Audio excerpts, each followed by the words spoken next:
محترم ناظرین، السلام علیکم ورحمۃ اللہ وبرکاتہ۔ سرخ عروسی لباس میں وہ دلہن بنی کافی دیر سے بیٹھی تھی، مگر نہ تو دولہا کمرے میں آیا اور نہ ہی گھر کا کوئی اور فرد۔ تقریباً 12 بجے دروازے پر آہٹ ہوئی، لیکن محسوس ہوا آنے والے لوگ ایک سے زیادہ تھے۔ دولہا تیزی سے اس کے پاس چلا آیا اور کہنے لگا، جلدی سے لباس بدلو۔ اس نے حیرت سے دولہے کی جانب دیکھا۔ پاس ہی اس کی ساس اور نند بھی کھڑی تھی۔ انہوں نے بھی ہاتھ سے جلدی کا اشارہ کیا۔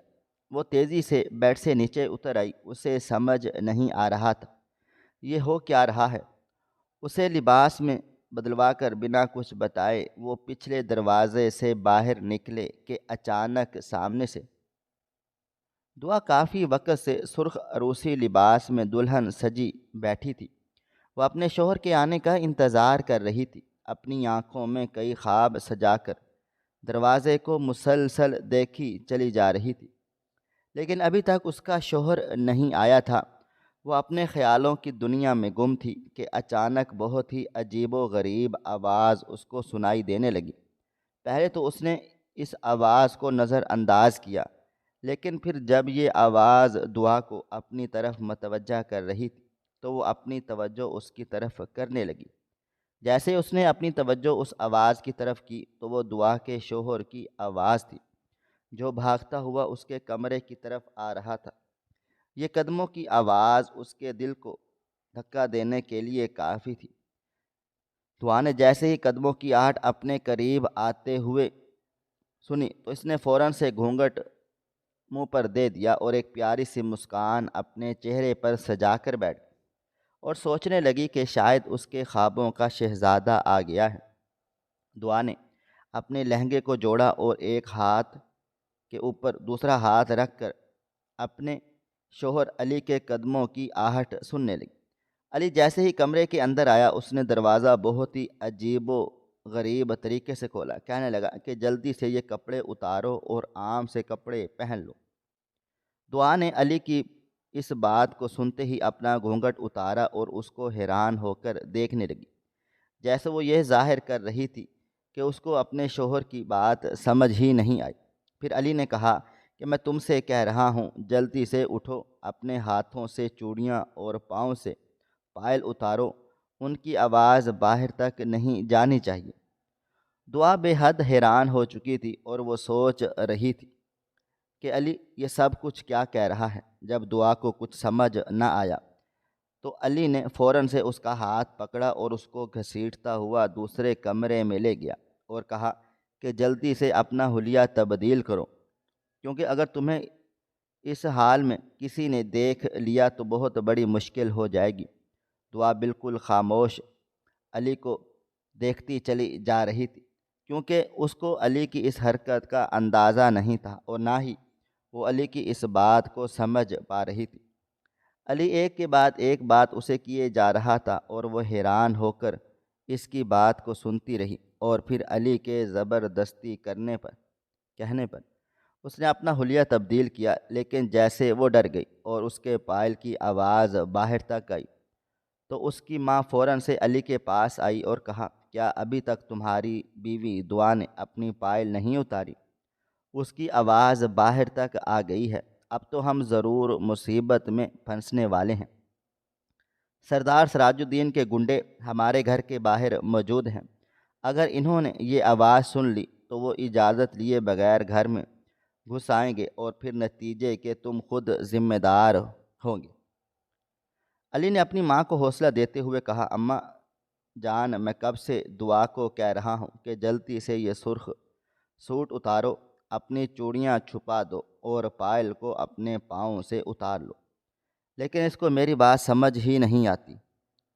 دعا کپڑے تبدیل کر چکی تھی۔ وہ چوڑیاں اتارتے ہوئے اپنی ساس اور اپنے شوہر علی کی بات کو پریشان ہو کر سن رہی تھی، اور اس قدر حیران ہو چکی تھی کہ اس کو کچھ سمجھ ہی نہیں آ رہا تھا کہ آخر وہ آگے کیا کرنے والے ہیں، یہ سب کچھ کیا ہو رہا ہے۔ دعا در حقیقت شہر سے پڑھ کر یہاں پر آئی تھی۔ گاؤں کے رسم و رواج کے بارے میں اسے کوئی اندازہ نہ تھا۔ دعا کو اپنے شوہر علی اور اپنی ساس کی باتیں بہت پریشان کر رہی تھی، اور وہ یہ سوچ رہی تھی کہ آخر یہ لوگ کس سردار کے بارے میں بات کر رہے ہیں، اور وہ شخص ان کے ساتھ ایسا بھی کیا کرتا ہے کہ انہوں نے میری شادی کی پہلی رات برباد کر دی ہے۔ ابھی یہ تینوں آپس میں یہی باتیں کر رہے تھے کہ اچانک دروازہ زور زور سے بجنے لگا تھا۔ علی کی ماں نے کہا تھا کہ جس کا ڈر تھا وہی ہوا۔ مجھے تو لگتا ہے کہ اس کے پائل کی آواز باہر سراج الدین کے گنڈوں نے سن لی ہے۔ اب وہ تصدیق کرنے کے لیے اندر آئیں گے۔ جو پائل تمہاری بیوی نے پہنی ہوئی تھی ان کو جلدی سے اٹھا کر مجھے دے دو، میں ان کو اپنے ہاتھوں میں لے کر دروازہ کھولنے کے لیے جاؤں گی تاکہ ان کو ہم پر شک نہ ہو، اور وہ مجھ سے اس پائل کے بارے میں کچھ پوچھیں گے تو میں کہوں گی کہ میں اپنی بیٹی شفا کے جہیز کے لیے سامان اکٹھا کر رہی تھی، تو یہ پائل میری شادی والی تھی۔ ان کو دیکھ کر پرانی یادیں تازہ ہو گئیں، بس آپ لوگوں کو اس پائل کی آواز آئی ہوگی۔ علی کی ماں ڈرتے ہوئے وہ پائل لے کر دروازے پر چلی گئی۔ علی اپنی بیوی شفا کو بھی چھپا رہا تھا اور کہہ رہا تھا اگر تم سے وہ لوگ کوئی سوال کریں تو خاموش ہو کر کھڑی رہنا، یا پھر کہنا کہ میں شفا کی دوست ہوں، اس سے ملنے کے لیے آئی ہوں، میرا گھر دوسرے گاؤں میں ہے۔ اس سے آگے تم ان لوگوں کو کوئی جواب نہیں دینا اور نہ ہی کوئی بات کرنی ہے۔ پھر میری بہن شفا کا ہاتھ پکڑ کے ان لوگوں کے سامنے سے گزر کر اپنے کمرے میں چلی جانا تاکہ ان لوگوں کو کسی بات پر شک و شبہ نہ ہو۔ دعا کا شوہر اس کو پریشانی کے عالم میں یہ سمجھاتے ہوئے باہر چلا گیا تاکہ وہ دیکھ سکے کہ دروازے پر کون آیا ہے۔ ان لوگوں کی یہ باتیں دعا کو مزید پریشان کر رہی تھی، اور وہ سوچ رہی تھی کہ نہ جانے یہ سب کچھ کیا ہو رہا ہے، اور وہ سراج الدین کون ہے جس کی ڈر کی وجہ سے یہ لوگ مجھے چھپانے کی کوشش کر رہے ہیں۔ یہ سب کچھ دیکھنے کے بعد دعا سوچنے میں گم ہو گئی کہ ہمارے شہر میں تو اس طرح کی رسم و رواج نہیں ہوتی، یا پھر شادی والے دن دلہن کے ساتھ اس قسم کا رویہ رکھنا بہت ہی بد اخلاقی کے زمرے میں آتا ہے۔ میں تو علی کے ساتھ وقت گزارنے کے کئی سہانے خواب دیکھ کر آئی تھی، لیکن ان لوگوں نے جب میری شادی کی پہلی رات اس طرح سے برباد کر دی ہے تو نہ جانے یہ آگے میرے ساتھ کیا کرنے والے ہیں۔ اگر ان لوگوں کو یہی سب کچھ کرنا تھا تو پھر شادی کیوں کی؟ اس طرح کے کئی اور سوالات دعا کے ذہن کو الجھا رہے تھے، یہاں تک کہ اس کی آنکھیں نم ہو چکی تھیں، کیونکہ کوئی بھی لڑکی یہ نہیں چاہتی تھی کہ اس کی شادی کی پہلی رات اس کو یہ سب کچھ دیکھنا پڑے جو کہ دعا دیکھ رہی تھی۔ خیر، دعا نے اپنی آنکھیں صاف کرتے ہوئے اپنے کمرے کی کھڑکی کی طرف جانے کے بارے میں سوچا تاکہ وہ جان سکے یہ سب کچھ کیا ہو رہا ہے۔ اس کے ساتھ ہی وہ چادر سے خود کو لپیٹے ہوئے کھڑکی کی طرف بڑھی۔ جیسے اس نے کھڑکی کی طرف دیکھا تو اس کو یہ آواز سننے کو ملی کہ اندر کس کو چھپایا ہوا ہے؟ ہم نے خود ایک لڑکی کو دلہن بنے آپ لوگوں کے گھر آتے ہوئے دیکھا ہے۔ ہم جان چکے ہیں کہ جس بیٹے کے بارے میں کچھ عرصہ پہلے تم نے یہ خبر پھیلا ڈالی تھی کہ میرا بیٹا دریا میں ڈوب کر مر گیا ہے، تمہارا بیٹا ابھی تک زندہ ہے۔ تم نے ہم سے جھوٹ بولا، نہ جانے اس کو کہاں بھیج دیا، اور آج وہ کسی دوسرے گاؤں سے شادی کر کے تمہارے گھر میں دلہن لے کر آیا ہے۔ تم جانتی ہو اس گاؤں کی رسم کیا ہے، اس لیے بہتر ہوگا کہ دلہن کو چپ چاپ ہمارے حوالے کر دو، کل صبح تمہیں واپس کر دیں گے۔ پریشان ہونے کی ضرورت نہیں ہے سردار صاحب کو، اگر یہ بات پتہ چل گئی کہ تم نے ان سے اپنی بہو چھپائی ہے تو پھر حقیقت سے تم خود واقف کار ہو وہ تمہارے ساتھ کیا کر سکتے ہیں۔ جب دعا نے اپنے متعلق یہ بات سردار کے گنڈوں سے سنی تو اس کے قدموں کے نیچے سے زمین نکل گئی تھی۔ وہ سوچ بھی نہیں سکتی تھی کہ اس گاؤں میں اس قسم کی کوئی رسم ہوگی، اور نہ ہی اس کے شوہر علی نے اس کو پہلے یہ سب کچھ بتایا تھا۔ نہ جانے علی اس سے اور کتنی باتیں چھپا رہا تھا۔ دعا کے دل و دماغ میں فوراً یہ بات چلی آئی، یہاں تک کہ اس کی آنکھیں نم ہو چکی تھیں۔ اس نے جلدی سے اپنے کمرے کا دروازہ اندر سے بند کیا اور خود بیڈ کی دوسری طرف چھپنے کی کوشش کر رہی تھی۔ اتنے میں اس کا دروازہ بجنے لگا۔ پہلے تو وہ نہ اٹھی، لیکن جب علی نے آواز دی اور کہا دعا دروازہ کھولو میں ہوں، تو وہ کانپتی ہوئی دروازے کی طرف چلی گئی۔ جیسے ہی دعا نے دروازہ کھولا تو ان گنڈوں نے دعا کے شوہر کے سر پر بندوق رکھی ہوئی تھی اور ان کو زبردستی کہہ رہے تھے کہ اپنی بیوی کو ہمارے حوالے کر دو۔ اب تو دعا کے بس میں کچھ نہ رہا تھا۔ ایک دروازہ اس کا محافظ تھا اور وہ بھی اپنے ہاتھوں سے کھول چکی تھی۔ بس دروازہ کھولنے کی دیر تھی کہ ان گنڈوں نے دعا کا ہاتھ پکڑا اور گھسیٹتے ہوئے اس کو علی کے گھر سے لے گئے۔ دعا چیختی رہی، چلاتی رہی اور کہتی رہی کہ یہ سب کچھ کیا ہو رہا ہے؟ تم لوگ کون ہو؟ مجھے کیوں لے کر جا رہے ہو؟ کسی نے کوئی مدد نہ کی۔ جب دعا نے ایک لرزدار آواز میں اپنے شوہر کو بلایا اور کہا علی اگر تمہیں آج میری مدد نہ کی تو شاید میں کبھی لوٹ کر تمہارے پاس نہ آؤں گی، تو علی کی محبت جاگی اور وہ بھاگتا ہوا دعا کے ہاتھ کو پکڑنے کی کوشش کرنے لگا۔ ان لوگوں نے کہا اگر تم نے دعا کا ہاتھ نہ چھوڑا تو ہم تمہیں یہیں قتل کر دیں گے۔ علی کی آنکھوں میں جنون چھا چکا تھا۔ غصے کی وجہ سے اس کی آنکھیں سرخ انگارہ ہو چکی تھی۔ اس نے زبردستی دعا کا ہاتھ اپنی طرف کھینچنے کی کوشش کی اور ان لوگوں سے دعا کو بچانے کے لیے آگے بڑھا۔ ان میں سے ایک گنڈے نے دعا کے شوہر علی کے سینے پر ایک گولی مار دی، جس سے یہ خطرناک آواز پیدا ہوئی۔ علی کا ہاتھ دعا کی بازو سے چھوٹ گیا اور وہ نیچے زمین پر گر گیا۔ خون کے فرناٹے اور اس کے ساتھ دعا کی خطرناک چیخ پورے گاؤں کو اپنی طرف متوجہ کر رہی تھی۔ گاؤں کے سبھی لوگ ان کے گھروں کے آس پاس جمع ہو چکے تھے۔ سب کو علم ہو چکا تھا کہ علی شہر سے ایک لڑکی کے ساتھ شادی کر کے آیا ہے اور سردار صاحب کو اس بارے میں خبر ہو چکی ہے۔ سب لوگ جان چکے تھے کہ سردار کے گنڈوں سے علی کو جان سے مار دیا ہے اور وہ شہر سے آئی ہوئی لڑکی کو زبردستی اپنے ساتھ گھسیٹتے ہوئے لے جائیں گے۔ دعا لرز چکی تھی اور اس کی روح کانپ اٹھی جب اس نے اپنی آنکھوں کے سامنے اپنے شوہر کو قتل ہوتے ہوئے دیکھا۔ وہ لمحہ دعا کے لیے بہت اذیت ناک تھا۔ علی کی ماں ایک کونے سے لگ کر کھڑی تھی، یوں لگ رہا تھا جیسے اس کو کوئی سانپ سونگھ گیا ہو اور اس کی سانس بالکل ختم ہو چکی ہو، لکڑی کی طرح بالکل سخت ہو چکی تھی۔ آنکھیں ایک جگہ پر رک چکی تھی۔ اس گھر میں بھی قیامت کا منظر شروع ہو چکا تھا۔ علی کی بہن جو اپنے کمرے میں سو رہی تھی اور وہ اس گولے کی آواز پر اور دعا کی چیخ پر جب نیند سے بیدار ہوئی اور فوراً نکل کر باہر آئی اور سامنے اپنے بھائی کو مردہ حالت میں دیکھا تو وہیں پر گر کر بے ہوش ہو گئی۔ اس کے بعد نہیں معلوم کہ ان لوگوں کے ساتھ کیا ہوا۔ وہ بے رحم لوگ دعا کو گھسیٹتے ہوئے ان کے گھر سے باہر لے گئے، یہاں تک کہ دعا یوں محسوس ہو رہا تھا کہ جیسے اس نے بہت بڑا کوئی گناہ کر لیا ہو اور اب وہ عبرت کا نشانہ بن چکی ہو۔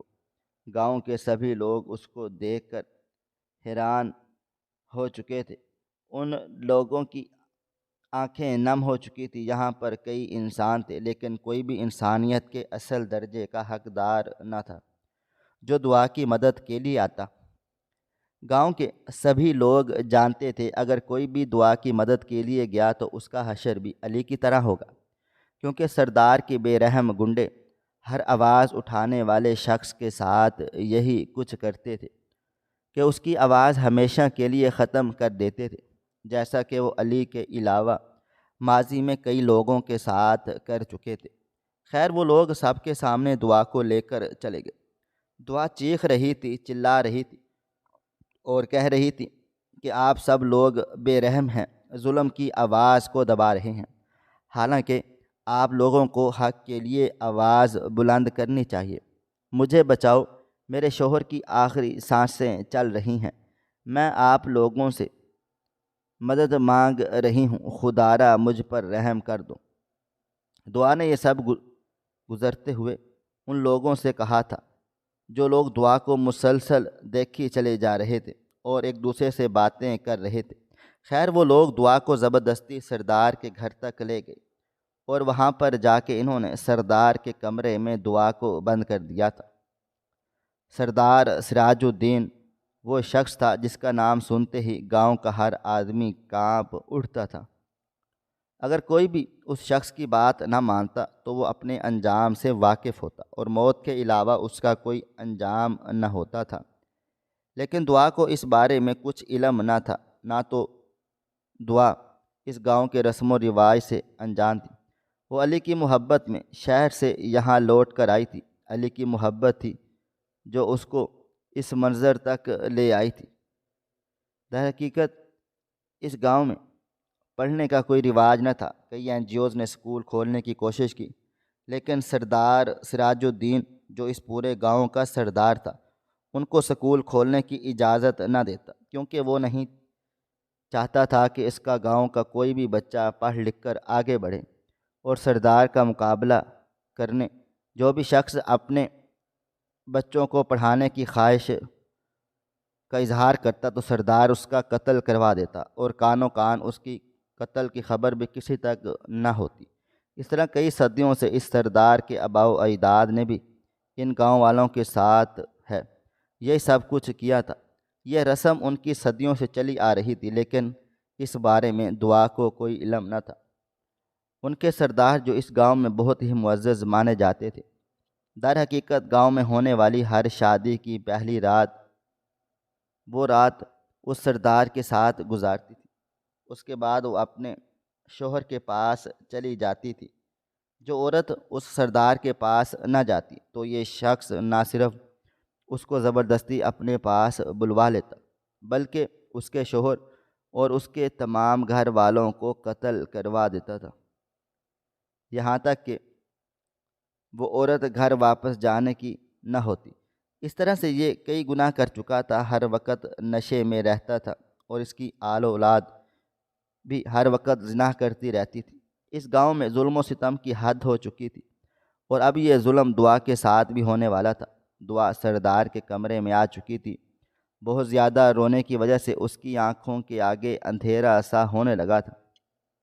اس کو یوں لگ رہا تھا کہ جیسے وہ اپنے ہوش و حواس کھو رہی ہے، لیکن پھر وہ اپنے آپ کو حوصلہ دیتی اور کہتی اب جو ہونا تھا وہ ہو چکا ہے۔ جو بھی اس کی زندگی میں لکھا ہے وہ سب کچھ اس کو برداشت کرنا پڑے گا۔ علی جس کی خاطر وہ شہر چھوڑ کر آئی تھی وہ بھی اس دنیا میں نہیں رہا۔ اب تو علی کے انتقال کا بھی اعلان ہو چکا ہوگا۔ دعا یہ سب کچھ دروازے کی ٹیک لگ کر سوچ رہی تھی۔ کچھ بھی ویسا نہ رہا جیسا دعا سوچ کر علی کے ساتھ شادی کر کے آئی تھی۔ در حقیقت علی نے اس کو اپنے گاؤں کی رسموں کے بارے میں کچھ نہ بتایا تھا۔ وہ تو اپنے ماں باپ سے بھی کئی سالوں کے بعد ملنے کے لیے آ رہا تھا۔ وہ چاہتا تھا کہ یہ خوشی کے بعد وہ اپنے ماں باپ کو بتائے کہ وہ اپنی بیوی کو اپنے والدین سے ملوائے، لیکن وہ یہ نہ جانتا تھا کہ دعا کا اس گاؤں میں آنا کتنا خطرناک ہو سکتا ہے۔ علی ابھی 4 سالوں کا تھا کہ اس کی ماں کو بہت زیادہ پڑھانے کا شوق تھا۔ وہ چاہتی تھی کہ اس کا بیٹا پڑھ لکھ کر بڑا آدمی بنے اور اس ظلم و ستم کی برستی آگ سے اپنی ماں اور بہن بھائیوں کو لے کر شہر میں یا کسی دوسرے گاؤں میں شفٹ ہو جائے۔ لیکن اس گاؤں کا سردار یہ سب کچھ ماننے سے انکار کر کے علی کا باپ اسی سردار کا ملازم تھا۔ جب وہ اپنی پگڑی سردار کے قدموں میں رکھتے ہوئے علی کی پڑھائی کی اجازت مانگنے کے لیے گیا تو نہ صرف اس سردار نے علی کے باپ کی پگڑی کو اچھال دیا بلکہ بہت مارا اور کہا یہ سب کچھ سوچنے کی تمہاری ہمت کیسے ہوئی؟ تم جانتے ہو جب اس گاؤں کا کوئی بچہ تعلیم حاصل نہیں کر رہا تھا، تمہارا بیٹا کیا آسمان سے اتر آیا ہے اور وہ بھی تعلیم حاصل نہیں کرے گا؟ اگر تمہاری بیوی چاہتی ہے کہ اس کا بیٹا زندہ رہے تو اسے اس گاؤں میں رکھے، ورنہ تمہارے بیٹے کو مرنے سے کوئی بھی نہیں روک سکتا۔ جب سردار سراج الدین نے علی کے باپ کو یہ سخت الفاظ کہے تو وہ نا امیدی اور مایوسی کو اپنے سینے میں پرو کر گھر واپس آیا اور اپنی بیوی کو تمام حالات و واقعات سے آگاہ کر دیا۔ علی کی ماں بے حد پریشان ہوئی اور روتی رہی اور خدا تعالیٰ سے مدد مانگتی رہی۔ ایک رات اس کو ایک ایسا خیال آیا جس خیال کے پیچھے علی کی کامیابی چھپی ہوئی تھی، اور اسی خیال کی وجہ سے علی کی ماں نے سب کچھ کر دکھایا تھا جو وہ چاہتی تھی۔ در حقیقت علی کی ماں نے علی کو 4 سال کی عمر میں تیراکی سکھانا شروع کر دی۔ جب علی 12 سال کی عمر میں آیا تو وہ تیراکی کا ماہر بن چکا، اور وہ جس بھی گہرے پانی میں جاتا وہاں سے واپس لوٹ کر آتا تھا، کبھی بھی ڈوبنے کا کوئی چانس نہ بنا۔ علی اس قدر ماہر ہو چکا تھا کہ وہ پورا دن پانی میں تیراکی کر سکتا تھا۔ بس ایک دن جب تمام گاؤں والے کسی رسم کی وجہ سے دریا کے پاس چلے گئے تو علی کی ماں نے اس کو سمجھا دیا اور کہا کہ تم ڈوبنے کی کوشش کرنا، پھر جا کر کسی شہر میں اپنی زندگی کو گزارو، وہاں پر محنت کرو اور پڑھو، کیونکہ میں تمہیں ایک پڑھا لکھا آدمی دیکھنا چاہتی تھی۔ علی کی ماں نے اس کو ایک رات پہلے ہی سب کچھ سمجھا دیا۔ صبح ہوتے ہی جب تمام گاؤں والے دریا کے قریب رسمیں ادا کر رہے تھے تو علی نے ڈوبنے کی کوشش کی، اور یہاں تک کہ تمام لوگوں نے سمجھا کہ وہ ڈوب گیا ہے، حالانکہ وہ ڈوبا نہیں تھا۔ وہ تیر کر کسی شہر کے کنارے جا لگا، وہاں پر کئی سالوں تک پڑھتا رہا، رات کو کسی ہوٹل میں کام کرتا اور صبح کو سکول پڑھنے کے لیے جاتا، اپنے تمام اخراجات خود اٹھا رہا تھا۔ علی کی ماں کو علی کے بارے میں کوئی خیر خبر نہ تھی، اور نہ ہی وہ جانتی تھی کہ اس کے بیٹے کے ساتھ کیا ہوا ہے، وہ زندہ ہے یا پھر واقعی میں ڈوب گیا ہے۔ لیکن وہ اتنا ضرور جانتی تھی کہ اس کا بیٹا ڈوبنے والا نہیں ہے۔ وہ ایک دن ضرور اپنی ماں کے پاس لوٹ کر آیا تھا۔ اس رات علی کی ماں نے علی سے وعدہ لیا کہ جب وہ کامیاب آدمی بن جائے گا اور اس کی نوکری لگ جائے گی تو وہ اپنی ماں سے ملنے کے لیے اس گاؤں میں ضرور آئے گا۔ علی کی ماں نے اسے یہ بھی کہا تھا کہ وہ شادی اسی شہر میں کرے جہاں پر وہ رہتا ہے، کیونکہ اس کو بہو بھی پڑھی لکھی چاہیے تھی۔ اس گاؤں میں اگر علی کی شادی ہوتی تو سردار وہی رسم ادا کرتا جو باقی تمام عورتوں کے ساتھ کر چکا تھا۔ لیکن علی کی ماں کی یہ سب باتیں کچھ نہ چاہتی تھی، بس اس لیے اس نے اپنی ممتا کو ایک طرف رکھتے ہوئے علی کے اغوا پھیلا دی کہ علی ڈوب کر مر چکا ہے۔ تمام گاؤں میں یہ افواہ پھیل گئی کہ علی رسم کے دوران دریا میں گرا ہے اور ابھی تک اس کا کوئی اتا پتہ نہیں۔ گاؤں کے بڑے بڑے تیراکی کے ماہروں نے ڈھونڈنے کی کوشش کی، جو مچھلیاں بھی پکڑتے، انہوں نے پورا دریا چھان مارا، لیکن علی کا کوئی نام و نشان نہ ملا، نہ تو علی زندہ ملا اور نہ ہی مردہ حالت میں۔ اب سب کو یقین ہو چکا تھا کہ علی اس دنیا میں نہیں رہا تھا۔ اسی طرح دن گزرتے رہے۔ علی کی ماں نے بھی تمام لوگوں کو یہی ظاہر کروا دیا کہ وہ اپنے بیٹے کے لیے بہت زیادہ پریشان ہے، ہر وقت روتی رہتی تھی۔ سردار بھی ان کے گھر فاتحہ دینے کے لیے آیا اور صبر اور تسلی دی۔ اس طرح علی کی ماں نے جو سوچا تھا سب کچھ وہی ہو رہا تھا۔ علی کی ماں، جس کا نام نیاب تھا، وہ بھی بہت ہی معزز عورت تھی۔ جب بھی اس گاؤں میں شادی ہوتی تو نیاب کا دل بہت زیادہ پریشان ہو جاتا تھا، اور وہ اس اذیت کو یاد کرتی تھی جو اذیت وہ خود برداشت کر چکی تھی، کیونکہ علی کی ماں بھی شادی کی پہلی رات اس سردار کے ساتھ گزار چکی تھی۔ سردار کے ساتھ رات گزارنے کے بعد علی کی ماں نہ تو زندہ میں سے رہی تھی اور نہ ہی مردوں کے میں سے وہ اپنے شوہر کے ساتھ نظریں ملانے کے قابل بھی نہ تھے۔ وہ خود کو بہت حقیر سمجھتی تھی اور سوچتی تھی کہ اب وہ کسی قابل نہیں رہی۔ کئی عرصے تک اس نے اپنے شوہر کی شکل تک نہ دیکھی تھی، خود کو ایک کمرے میں بند کرتی تھی۔ جب حقیقت کو تسلیم کیا تو اس کے بعد نیاب خاتون نے اپنے آپ کو سنبھالا اور اس معاشرے میں زندہ رہنے کے بارے میں سوچا۔ اس کے بعد اس کی ایک بیٹی شفا پیدا ہوئی اور اکلوتا بیٹا علی پیدا ہوا، اور وہ نہیں چاہتی تھی کہ علی کی بیوی بھی اس اذیت سے گزرے۔ جن لڑکیوں کی شادی ہوتی تھی نایاب خاتون ان کو یہی مشورہ دے دیتی تھی کہ آپ لوگ اپنے ساتھ ایک خنجر رکھیں اور اس سردار کے پیٹ میں گھسا دیں تاکہ باقی تمام خواتین اس ملامت سے بچ جائیں اور ان کی عزت نہ لوٹی جائے، لیکن کسی بھی عورت میں یہ ہمت نہ ہوتی تھی۔ نایاب خاتون چاہتی تھی کہ وہ یہ سب کچھ کرے، لیکن تب اس کو اس رسم کا اندازہ نہ تھا کہ پہلی رات وہ سردار عورت کی عزت لوٹتا ہے۔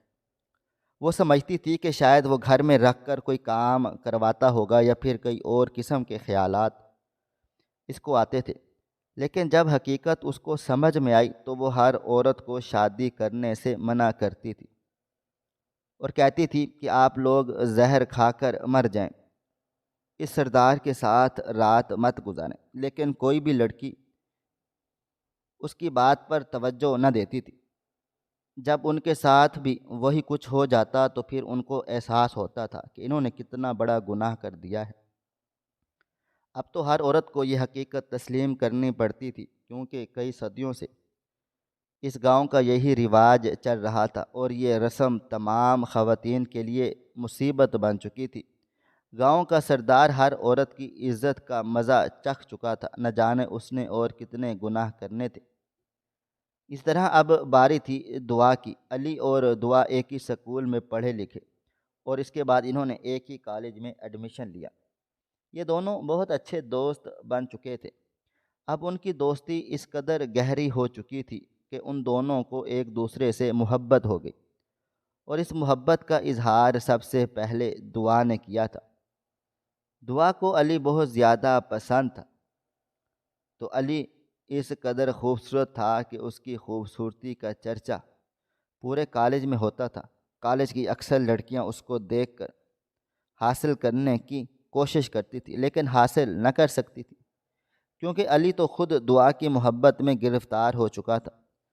دعا کو لگتا تھا کہ وہی اس سے محبت کرتی ہے اور اس کے قریب جانے کی کوشش کرتی رہتی ہے۔ لیکن جب دعا نے علی سے اپنی محبت کا اظہار کیا اور اسے بتایا کہ وہ بھی ایک بھی پل علی کے بغیر نہیں رہ سکتی، اگر اس سے دور جانے کی کوشش کرتی ہے تو اس کو بہت تکلیف ہوتی ہے، تو تب علی نے اس کو مسکرا کر دیکھا اور کہا، جو کچھ کہہ رہی ہو کیا واقعے میں یہ سب کچھ سچ ہے؟ تب دعا نے کہا کہ تمہاری قسم میں جھوٹ نہیں بول رہا، تمہارے بارے میں بہت زیادہ سیریس ہوں اور میں تم سے شادی کرنا چاہتی ہوں اور تمہارے ساتھ ہمیشہ کے لیے چلنا چاہتی ہوں۔ ہر وقت تمہیں پانے کے خواب دیکھتی رہتی ہوں اور سوچتی رہتی ہوں جب میں تمہیں حاصل کر لوں گی، یعنی وہ شادی کی پہلی رات کہیں میں خوشی سے پاگل نہ ہو جاؤں۔ جب دعا نے علی سے یہ سب کچھ کہا اور علی کو بتایا کہ وہ علی کی محبت میں گرفتار ہو چکی ہے تو علی خاموش ہو گیا۔ دعا نے اس کو ہاتھ سے ہلاتے ہوئے کہا، کیا تمہیں سمجھ نہیں آ رہی؟ میں تم سے کچھ کہہ رہی ہوں۔ علی نے کہا کہ میں اسی لیے خاموش ہوں، اگر تمہیں میں نے حقیقت بتا دی تو کہیں تم پاگل نہ ہو جاؤ، اور میں نہیں چاہتا کہ میری سب سے پیاری دوست پاگل ہو جائے۔ تم جانتی ہو تم میری اکلوتی دوست ہو، اگر تم ہی پاگل ہو گئی تو میرا کیا ہوگا؟ تب دعا نے علی کا ہاتھ پیچھے کرتے ہوئے کہا، مجھے بتاؤ آخر کیا بات ہے؟ کیا تم کسی اور کو چاہتے ہو یا پھر کسی اور سے محبت کرتے ہو؟ اگر علی ایسی کوئی بات ہے تو مجھے مت بتاؤ، کیونکہ میں یہ سب کچھ سن نہیں سکتی۔ ہاں، لیکن تم مجھے صاف لفظوں میں انکار کر دو تاکہ میں اپنے بڑھتے ہوئے قدم وہیں پر روک لوں اور مجھے مزید تکلیف اور اذیت نہ برداشت کرنی پڑی۔ علی نے دعا کو پریشان کرتے ہوئے کہا، دعا، میں کئی دنوں سے تمہیں بتانے کی کوشش کرنا چاہ رہا تھا۔ میں سوچ رہا تھا کہ تمہیں بتاؤں، کیونکہ میں ایک لڑکی کی محبت میں بے انتہا گرفتار ہو چکا ہوں اور سوچتا ہوں اگر وہ مجھے حاصل نہ ہوئی تو میں پاگل ہو جاؤں گا۔ مجھے وہ بہت زیادہ پسند ہے۔ پہلے میں یہاں پر پڑھنے کے لیے آتا تھا، لیکن اب یوں لگتا ہے کہ میں اسی کو دیکھنے کے لیے، اس سے بات کرنے کے لیے کالج میں آتا ہوں۔ میری پڑھائی سے توجہ ختم ہوتی چلی جا رہی ہے۔ وہ لڑکی مجھے اپنی طرف متوجہ کر چکی ہے۔ تم بتاؤ اس حالت میں کیا کروں؟ تمہیں کچھ بھی بتانے سے شرماتا ہوں، لیکن آج جب تم نے مجھے بتایا ہے تو مجھے لگا کہ مجھے بھی ساری حقیقت بتا دینی چاہیے۔ جب دعا نے کسی اور لڑکی کے بارے میں علی کے منہ سے اتنی پیار بھری گفتگو سنی تو اس کی آنکھیں نم ہو گئی تھیں۔ حیرانی سے اس کی آنکھیں کھلی کی کھلی رہ گئیں۔ تب دعا نے کہا کہ مجھے اس خوش قسمت لڑکی کی تصویر دکھا دو، مجھے بتاؤ کہ آخر اس میں ایسی کون سی خصوصیات ہیں جو تمہیں مجھ میں نظر ہی نہیں آتی۔ علی نے کہا اچھا صحیح ہے، میں تمہیں اس کی تصویر دکھا رہا ہوں۔ علی نے جیب سے موبائل فون نکالا، مسکراتے ہوئے دعا کی تصویر اپنی گیلری سے لگا کر دعا کو دکھائی اور کہا دیکھو اس لڑکی کو، اس نے مجھے پاگل کر رکھا ہے اور مجھے اس سے بے انتہا محبت ہو چکی ہے۔ جب دعا نے اپنی تصویر علی کے موبائل فون میں دیکھی تو وہ حیران رہ گئی۔ کبھی وہ اس تصویر کو دیکھ رہی تھی تو کبھی وہ علی کی طرف دیکھتی۔ پھر علی سے کہا کیا تم واقعی سچ کہہ رہے ہو؟ تم جانتے ہو تم مجھے کس کی تصویر دکھا رہے ہو؟ علی نے کہا ہاں ہاں میں جانتا ہوں، یہ وہی لڑکی ہے جسے میں بے انتہا محبت کرتا ہوں۔ تب دعا نے کہا یہ تصویر میری ہے۔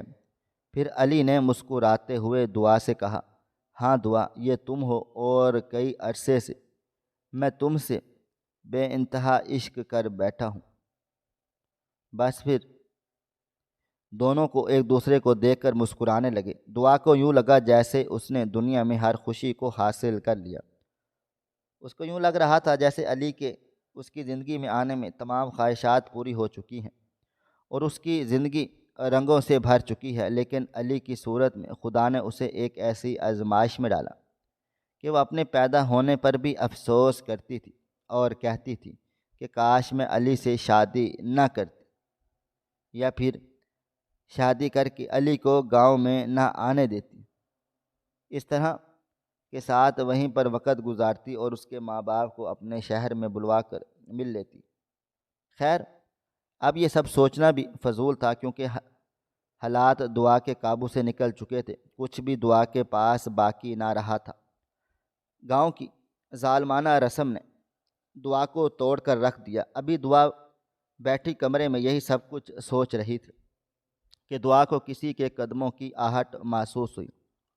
اس کو یوں لگا جیسے اس کے کمرے کی طرف کوئی آ رہا ہے۔ اس نے جلدی سے کمرے کا دروازہ اندر سے بند کیا اور خود دروازے کے ساتھ رک گئی۔ یہ آواز کسی اور کی نہیں بلکہ سردار کی بیوی کی تھی، جو دعا کو بچانے کی نیت سے اس کے پاس چلی آئی تھی۔ اب دعا کو گاؤں کے انسانوں پر یقین ختم ہو چکا تھا۔ وہ جان چکی تھی کہ لوگ وہ نہیں ہوتے جو نظر آتے ہیں۔ سردار کی بیوی نائلہ دعا کے آگے ہاتھ جوڑے اور کہتی رہی میں تمہیں بچانے کے لیے آئی ہوں۔ میں نہیں چاہتی کہ تم کسی مصیبت میں پھنسو۔ میں نے سنا ہے تم شہر سے آئی ہو، اس لیے میں تمہاری عزت کو داغدار نہیں ہونے دوں گی۔ دعا اس کی ہمدردی بھری باتوں کو سن تو رہی تھی، لیکن اس کو یقین نہیں آ رہا تھا۔ جب اس سردار کی بیوی نائلہ نے خدا کی قسم اٹھائی اور کہا مجھے میرے والدین کی قسم میں تمہیں کوئی دھوکہ نہیں دے رہی، اس سے پہلے کہ سردار آ جائے تم جلدی سے یہاں سے باہر آؤ، میں تمہیں کہیں چھپا دوں گی اور سب کا الزام اسی گھر کے ایک نوکر پر دے دوں گی۔ اس کے علاوہ اور میرے پاس کوئی چارہ بھی نہیں ہے۔ اس کی باتیں میں آ کر دعا نے دروازہ کھول دیا اور اس عورت نے دعا کا بازو پکڑا اور وہ خاموشی سے دعا کو اپنے کمرے میں لے گئے۔ تھوڑی دیر کے بعد اس پورے گھر میں شور مچ گیا کہ لڑکی غائب ہو چکی ہے۔ تمام کمروں کی چھان بین کی گئی لیکن دعا کہیں سے بھی نہ ملی۔ اب باری تھی سردار کی بیوی نائلہ کے کمرے کو دیکھنے کی۔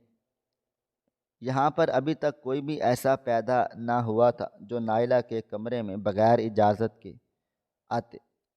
سردار کے گنڈے نائلہ کے کمرے میں باہر کھڑے تھے اور کہہ رہے تھے بی بی جی ہمیں اجازت دے دیں، ہم نے آپ کے کمرے کی تلاشی لینی ہے۔ تب نائلہ نے ایک زوردار تھپڑ اسی گنڈے کے منہ پر دے مارا جس نے علی کو قتل کیا تھا، اور اس کو کہا تمہیں شرم نہیں آتی، مجھ سے اس قسم کی بات کرتے ہو؟ ابھی اسی وقت یہاں سے دفع ہو جاؤ اور اپنے سردار سے کہو میں اپنے کمرے کی تلاشی نہیں دوں گی۔ پہلے بھی وہ کئی عورتوں کو یہاں پر لے کر آ چکا ہے، کیا کبھی میں نے ان کو اپنے کمرے میں لے آنے کے بارے میں سوچا؟ جو میں آج ایک لڑکی کو اپنے کمرے میں لے کر آؤں گی۔ یہاں سے چلے جاؤ ورنہ مجھ سے برا کوئی بھی نہیں ہوگا۔ جیسے ہی وہ گنڈے نائلہ کے کمرے کو چھوڑ کر سردار صاحب کی طرف بڑھے تو نائلہ نے ایک نوکیلا تیز دھار والا خنجر دعا کو دیا اور کہا کہ اب مزید عورتوں کو بے عزت ہونے سے بچا لو، کیونکہ وہ تھوڑی دیر کے بعد میرے کمرے کی تلاشی لیں گے۔ پورے گھر کی تلاشی لے چکے ہیں، ان کو یقین ہو جائے گا کہ اسی کمرے میں تم ہو، وہ تمہیں گھسیٹتا ہوا اپنے کمرے میں لے جائیں گے۔ یہ خنجر جس کے اوپر زہر لگی ہے، بس ایک بار ان کے جسم کے کسی بھی حصے میں آگ لگ جائے گا تو وہ اگلے 2 سے 3 منٹ کے بعد وہ وہیں پر تڑپ تڑپ کے اپنی جان دے دے گا۔ بس تم یہ کام بہت ہی صفاقی سے کرنا ہے۔ تم اس گاؤں کی اس رسم کو خاک میں ملاؤ، یہ سب کچھ تم کر سکتی ہو، تم میں ہمت ہے۔ دیکھو میں کئی عرصے سے یہاں پر رہ رہی ہوں، آج تک کچھ نہیں کر پائی، کئی بار موقع ملے ہیں لیکن ہمت نہیں ہوئی۔ تم شہر سے پڑھی لکھی ہو اور علی سے شادی کر کے یہاں تک آ چکی ہو، تمہیں میں بہت زیادہ ہمت اور حوصلہ ہے۔ اگر تم چاہو تو اپنی جیسی تمام ان خواتین کو اس گھٹیا انسان کے ناپاک ارادوں سے بچا سکتی ہوں۔ میں تمہارے آگے ہاتھ جوڑتی ہوں۔ بے شک وہ میرا سردار میرا شوہر ہے، لیکن میں مزید کسی بھی لڑکی کی آہ نہیں لینا چاہتی۔ میں نہیں چاہتی کہ لوگ ہمیں بد دعا دیں، اس لیے بہتر ہوگا کہ یہ شخص اس دنیا میں نہ رہے اور تمام گاؤں والوں کو اس سے آزادی مل جائے۔ جب دعا کو سردار سراج الدین کی بیوی نائلہ نے ہمت اور حوصلے کے ساتھ تیز نکیلے دھار والا کنجر دیا تو دعا نے اپنے آنسوؤں کو صاف کیا۔ اس نے کہا یا تو میں مر جاؤں گی یا پھر اس شخص کو مرنا ہوگا، کیونکہ میرے تو اس دنیا میں کوئی بھی نہیں بچا، میں تو ویسے بھی مر ہی چکی ہوں، میرے پاس کھونے کو کچھ بھی نہیں سوائے اپنی جان کی، اور یہ میری جان چلی جائے تو بہتر ہوگا، کیونکہ ایسی زندگی مجھے نہیں چاہیے۔ اگر میری جان نہ گئی تو ضرور یہ خنجر سردار کو لگے گا اور میں اس کو تڑپتا ہوا دیکھ کر سکون محسوس کروں گی۔ نائلہ نے جب دعا کو خنجر دیا تو وہ اپنے آنسو چھپا رہی تھی، وہ رونا چاہ رہی تھی لیکن دعا کے سامنے نہیں رو رہی تھی۔ اس کے بعد نائلہ نے دعا سے کہا اگر تم نے یہ کام کر دیا تو اس کے بعد سرداری مجھ پر آ جائے گی اور میں سب کچھ سنبھال دوں گی، تمہارا نام تک نہیں آئے گا، کوئی تمہیں سزا نہیں ملے گی، تمہیں شہر لوٹا دوں گی، اپنی مرضی سے زندگی جینا جیسا کہ آزادی کے ماحول سے تم آئی ہو۔ دعا نائلہ کے سامنے رونے لگی اور کہنے لگی مجھے اب زندگی نہیں چاہیے، میں ایسی زندگی حاصل نہیں کرنا چاہتی جس میں علی میرے ساتھ نہ ہو۔ میں نے علی کے ساتھ ہمیشہ رہنے کے خواب دیکھے تھے اور علی تو میرے ساتھ کچھ وقت کے لیے بھی نہ چلا۔ اب یہ دونوں آپس میں یہی باتیں کر رہے تھے کہ اچانک سردار اپنے گنڈوں سمیت نائلہ کے دروازے پر آ گیا، زور زور سے آوازیں دینے لگا اور کہنے لگا کہ دروازہ کھول دو۔ نائلہ نے دعا کے کپڑوں میں خنجر چھپا دیا اور اسے کہا کہ میرے واش روم میں چھپ جاؤ۔ جیسے ہی شفا نے دروازہ کھولا تو سردار سراج الدین نے نائلہ کو پکڑ کر باہر کی طرف کھینچا اور اپنے گنڈوں کو حکم دیا کہ اس کے کمرے کی تلاشی۔ تھوڑی دیر کے بعد وہ گنڈے نائلہ کے کمرے میں سے دعا کا ہاتھ پکڑ کر لے آئے۔ دعا نے فوراً سے چیخنا چلانا شروع کر دیا تھا، لیکن اس کے بعد ہی وہ خاموش ہو گئی تھی۔ سردار نے نائلہ کو اس کے کمرے میں دھکا دے دیا اور دروازہ باہر سے بند کر دیا، پھر دعا کو اپنے ساتھ لے کر اپنے کمرے میں چلا گیا تھا۔ اپنے گنڈوں کو حکم دیا کہ تم لوگ چلے جاؤ، اپنا کام کرو، اب دعا میرے پاس آ چکی ہے، کیونکہ کوئی بھی لڑکی اس رسم کے بغیر شادی شدہ نہیں ہو سکتی۔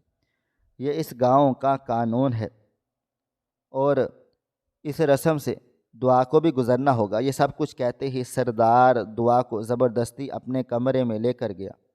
اس نے دروازہ بند کر دیا اور خود دعا کے ساتھ زبردستی کرنے لگا، یہاں تک کہ جیسے ہی وہ دوسری طرف مڑا، دعا نے یہی موقع بہتر سمجھا اور فوراً سے اس نے چھپا ہوا خنجر نکال کر سردار کے کمر کے پیچھے دے مارا۔ سردار سراج الدین فوراً پلٹا اور خنجر کو نکالنے کی کوشش کرتا رہا تھا، لیکن خنجر بہت زیادہ گہرائی تک پہنچ چکا اور وہ اس کو نکال نہ پایا۔ اس کے ساتھ وہ بے حد رحمی کے ساتھ جب دعا کی طرف بھاگا تو دعا نے اس کے منہ پر میز پر پڑا بڑا گلاس اٹھا کر مار دیا اور وہ خود دروازہ کھول کر بھاگ گئی۔ اسی کمرے کا دروازہ باہر سے بند کیا، باہر نکلی تو یہاں پر کوئی موجود نہ تھا۔ دعا کو بے حد پسینہ آ چکا تھا۔ اس نے اپنا حلیہ صحیح کیا اور 2 کمرے چھوڑ کر اگلا کمرہ نائلہ بی بی کا ہی تھا۔ فوراً اس نے دروازہ کھولا اور اس کے پاس گئی اور کہا، میں نے سردار سراج الدین کی کمر میں خنجر کھوپ کر آئی ہوں۔ جیسے ہی نائلہ نے یہ بات سنی تو وہ اٹھ کھڑی ہوئی، دعا کو گلے سے لگایا اور کہا، تم نے یہ بہت بڑا کام کر دیا ہے۔ آج تم نے ظلم و ستم کرنے والے کو خاک میں ملا ڈالا ہے۔ خدا تم سے راضی ہوگا، دیکھنا تمہیں اس کا بہت بڑا اجر ملے گا۔ جو اذیت تم نے برداشت کی اس کے بدلے میں خدا تمہیں بہت کچھ دے گا۔ اس کے تھوڑی دیر کے بعد پورے گاؤں میں کوہرام مچ گیا اور تمام گاؤں والوں تک خبر پہنچ گئی کہ سردار سراج الدین ان کا قتل ہو چکا ہے۔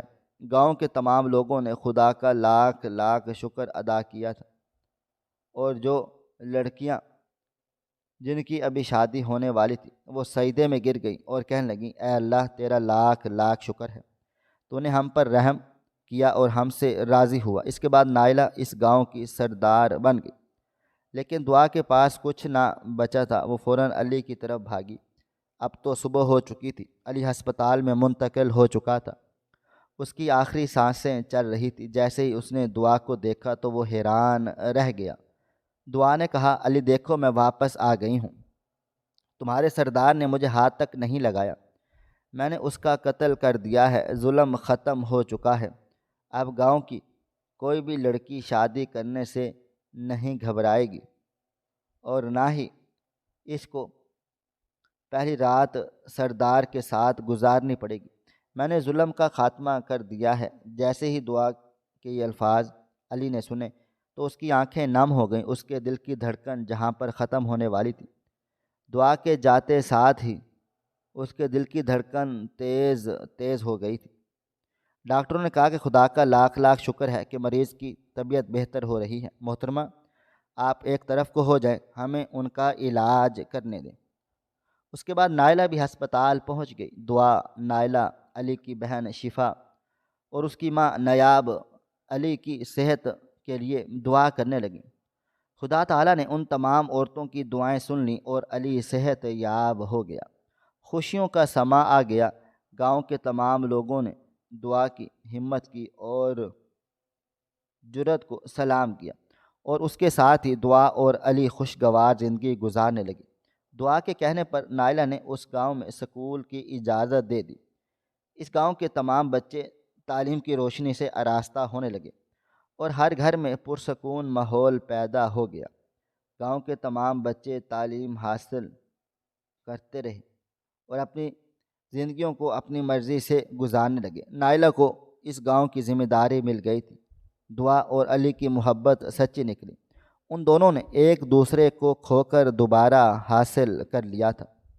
ناظرین، آپ کو ہماری آج کی کہانی کیسی لگی؟ کومنٹ باکس میں اپنی رائے کا اظہار ضرور کریں۔ خواہش صرف اتنی ہے کہ کچھ الفاظ لکھوں جس سے کوئی گمراہی کے راستے پہ جاتے جاتے رک جائے، اور نہ بھی رکے تو سوچ میں ضرور پڑ جائے۔ پیارے دوستو، امید کرتا ہوں کہ آپ کو یہ ہماری کہانی پسند آئی ہوگی۔ کہانی پسند آئی ہو تو ویڈیو کو لائک کریں، کومنٹس کریں، شیئر کرنا بالکل بھی نہ بھولیں، اور ہاں، اگر آپ لوگ ہمارے اس چینل پر نئے ہیں تو ہمارے چینل ہریرہ انفو کو سبسکرائب ضرور کریں اور نوٹیفیکیشن کو ضرور دبا دیں تاکہ آنے والی کہانی سب سے پہلے آپ کو مل سکے۔ ملتے ہیں کل ایک نئی اور دلچسپ کہانی کے ساتھ۔ اللہ حافظ۔